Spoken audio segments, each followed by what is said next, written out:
and welcome to The One Show, live from Buckingham Palace with Alex Jones and Matt Baker. Now, we're in these gorgeous surroundings by royal invitation to help launch a very special concert to mark the Queen's Diamond Jubilee. Yes, and tonight's guest is fit for royalty, as he's been given the honour of choosing the artists who are going to perform. And as you can hear, he's tinkling the ivories in the music room as we speak. It is, of course, Gary Barlow! We're in love.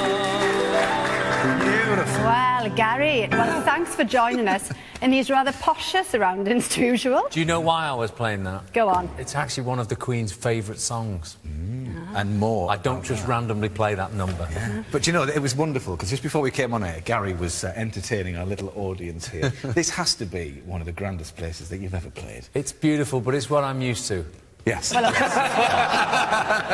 as Matt said, you've got the responsibility of being chief booker for the biggest concert. That's happening right outside the palace, of course. Are you feeling the pressure? Now you mentioned it, I am, definitely. You'll be all right. We'll be all right. Yeah, don't worry about it, I think. Now, shortly, Gary will be giving us all the details on how you can enter a ballot for tickets to this spectacular concert to mark the Queen's Diamond Jubilee in June. Yes, as I said, it'll be taking place outside Her Majesty's front door with the likes of Tom Jones, Elton John and Paul McCartney. Yes, and here is the thing, because everybody has the same chance of getting an invite, as tickets are not on a first-come, first-served basis. Yes, also coming up, the moment we took to the floor to perform a dance together right here in the palace. Can you believe it? We've dusted down our dancing shoes. Yep. And, yeah. What a debut. Indeed. You can see what happens a little bit later. But first, Dan Snow has been finding out how major royal celebrations have changed over the years. Well, there you are. Brian May was definitely the standout moment from the Golden Jubilee. Yeah. You're integral, Gary, to organising the Diamond Jubilee. How will you top it? They're going to have to fly me in. Me or Russell Grant. High wire. That's great. On the piano, just coming down as you go. Yeah. Fantastic. Now, obviously, Dan, I mean, this is a hugely important week, but this is a very special day, isn't it? Because it's 60 years to this very day when the Queen arrived on the plane back from Africa. This is the first time she arrived in Britain as Queen 60 years ago today. We've actually got some footage here. Her landing at Heathrow, and it's just the most amazing thing about this is she gets greeted by, there he is on the right, Winston Churchill, her first Prime Minister. And since him, he's the first of 12 Prime Ministers that she's worked with and granted an audience to. I mean, it's a huge span of history. And we have to remember, of course, that was a sad day for the Queen because she just found out that her father had died the night before, hadn't she? Absolutely, wearing black, exactly. Yeah. Now, here we are in the music room, which, like the palace, all the palace is steeped in history. Why is this room, then, so sort of monumental? Well, it's the music room. It's got great acoustics. You can hear each other very well. But it's got this gorgeous... for me, it's sort of like Aladdin's cave, really. As a historian, it's so exciting. We're sitting here, Gary. This is 1790. The French Revolution was raging. I can tell, I've got to be honest. Yeah? Can you? Yeah. It needs new stuff. Feels old. We were saying during that film, actually, it is quite difficult to work out what position we should be sort of sitting Because in. if you sit back, you see, you can't touch the floor. Yeah. No, well, you can't, no. But, I mean, lots of christenings happened in this very room. And also, very interestingly, the chapel of Buckingham Palace was destroyed during the Blitz by German bombing. Yeah. They had nowhere for christening, so Prince Charles came along, and they christened him in this room. In fact, here's some pictures. He's sitting on his mother, who was then Princess Elizabeth's lap. There's little Prince Charles. And that began a tradition, and Prince Andrew, Princess Anne, and then Prince William, the Duke of Cambridge, Count Duke of Cambridge, he was also christened in here, using water from the River Jordan. So it's a very special room for the family. And, of course, there's this room as well, that famous picture of the Queen with Barack Obama and Michelle Obama was taken in last year. And you just think, wow, from Winston Churchill to Barack Obama, that's been her reign. I mean, that is incredible. But there's over 700 rooms in this palace, and every single one, I mean, it's just steeped in history. Over 50 guest bedrooms. You play your cards right, you might get a room tonight. But the 19 reception rooms, and this is one of them, obviously. But and it's just all of the rooms are appointed with all these incredible furniture and paintings. Yeah, good stuff. Thanks, Dan. Keep looking. Yeah. Anyway. Well, the biggest event at the Palace this year is, of course, going to be the Diamond Jubilee concert. Now, Gary, as we've said, is one of the chief party planners for the historic event. We keep planning the first one. And you at home have a chance to go to this concert. Yes, here's Anita Rani with all the information that you'll need. Indeed it is. Now, Gary, you've planned big concerts before, maybe not on this scale, but what's your process? What do? Do you ring up all the artists individually? Or? I was asked to do this about 6 months ago, and one of the first things I wanted to do was change the look of the whole stage, and that's why it was in the back garden, which is just here last time. Right. And by moving it to the front, I think it's going to make it a whole new experience for everybody, to open it out to the whole public. Looks amazing. We're hoping to have about 500,000 people there. So it's going to be a massive concert. Yeah. Now, you did a press conference, of course, this morning. We heard some names that are on the bill. But from the horse's mouth, give us a rundown. Go on. Oh, now you're testing me. Yeah.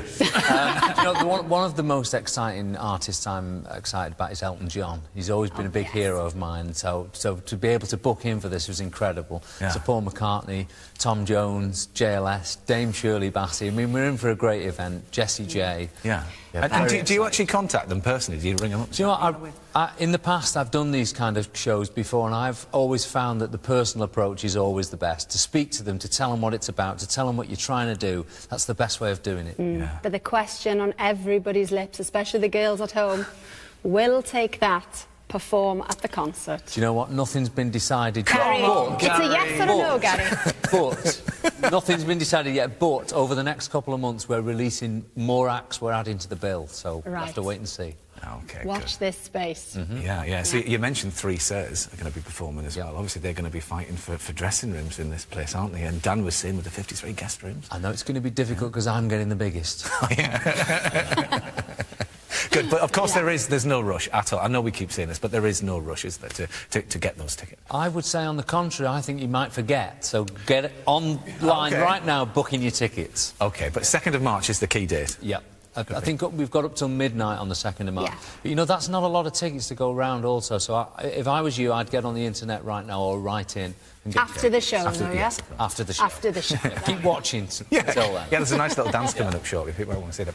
But anyway, the ballot is open for this spectacular concert. 5,000 pairs of tickets are available. Applicants must be 18 years or over from today. Go to bbc.co.uk/Diamond Jubilee to apply. Or you can enter by post. Send your full name, address, contact number and confirmation that you are over 18 to, Gary? The Diamond Jubilee Concert 2012, P.O. Box 798, Manchester, M60 1WU. Do people really still use the post? Oh, yes, absolutely.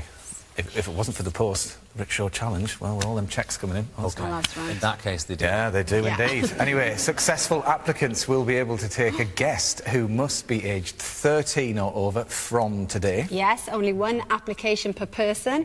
You must have a residential address here in the UK. For full terms and conditions, go to the website. Now, as well as getting to see performances from the likes of Shirley Bassey, Paul McCartney and Jessie J, lucky ticket holders will also be invited into the gardens here at Buckingham Palace for a special picnic before the concert. Sounds lovely, doesn't it? Yeah. Sounds great. Yes. Now, of course, every year Her Majesty hosts garden parties for invited guests from all over the country. Christine Walkden has been to meet a few of you who've been to tea with the Queen. Question. Yes. Yeah. Well, the closest thing we have to royalty on the One Show, well, apart from Dan Snow, of course, is Giles Brandreth. Yes. And you're joining us in the Palace. Nice to see you, Giles. I'm excited to be here, honoured to be here.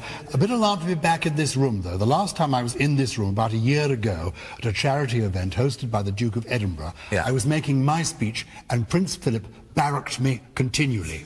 Kept saying, "Oh, we've heard that story before. Some new material, please." "Oh, do shut up." "Oh, doesn't he go on? Doesn't he?" Eventually, I sort of ground to a halt. He was a heckler. He was a royal heckler. He's a remarkable person. They are a remarkable double act, you know. Yeah. He may have undermined me, but I have to tell you, the support he's given the Queen these past 60 years is extraordinary.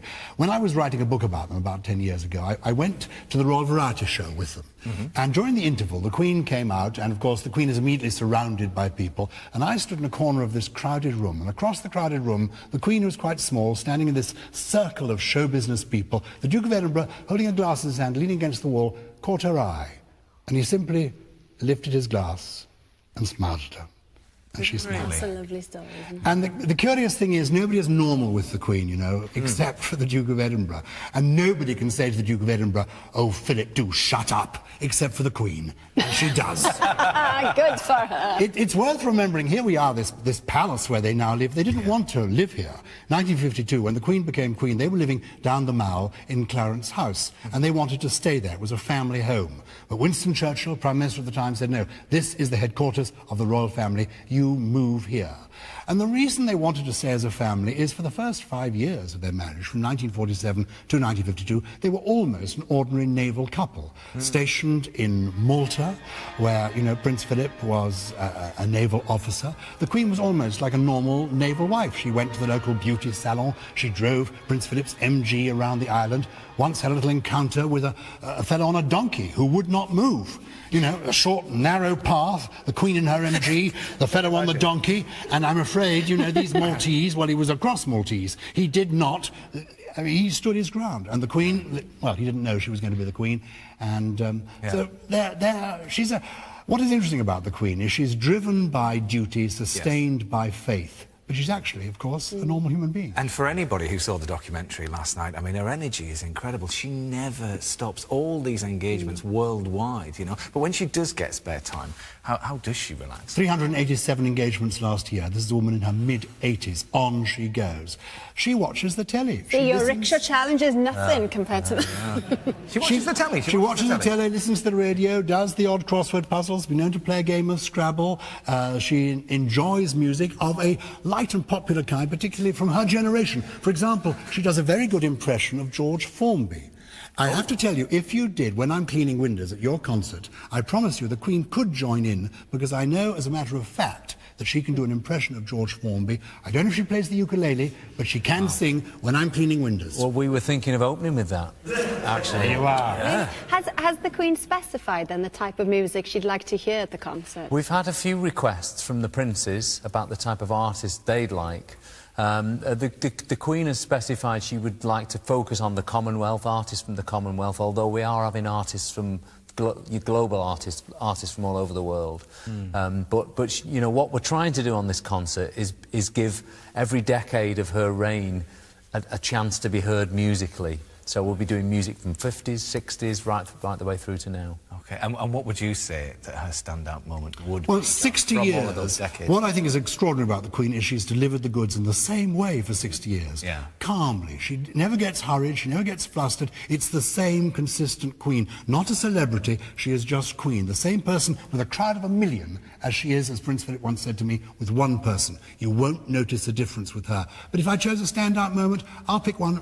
A recent one, mid-80s, here she is, this woman. Last year she went to Ireland. She went to the Republic of Ireland, you know, independent Ireland, where, you know, one of her, actually a member of her own family had been killed by the IRA, and yet she went there, she turned up, delivered the goods, looked the part, and actually had learnt some words of Gaelic. No wonder the President of Ireland, when she heard her, went, wow, wow. Absolutely. Well, I tell you what, it goes without saying that it's wonderful that the One Show can be here live from Buckingham Palace. Yes, it is. And that wasn't the only privilege we were given, was it, Matt? No, let's just say it was a day that we will never, ever forget. And the chandeliers are still intact. They're just about intact. See, look no further. There are the headliners for your Diamond Jubilee concert. Do you know what? Like Torval and Dean without the ice skates. Amazing. No, seriously, Gary, if you want to, we'll do that on the roof. I'll keep it in mind. Good luck. Yeah. Well, listen, that's all we've got time for tonight. Yes, if you want to enter the ballot for tickets to the Diamond Jubilee concert on June the 4th, go to bbc.co.uk/Diamond Jubilee to apply. And remember, there is no need to rush, or there might be, as Gary said. It really doesn't matter if you apply today or any time before the 2nd of March when the ballot closes, because tickets are not on a first-come, first-served basis. Yes, for full terms and conditions, please go to bbc.co.uk/Diamond Jubilee. Well, Gary, thanks ever so much for joining us. Welcome. It will soon be Sir Gary, sure of it. And of course, thanks to Her Majesty the Queen for having us. Yes, we'll have to have her back for tea sometime soon. I think we should. Normal service resumes tomorrow on the One Show. Have a lovely evening. Bye-bye.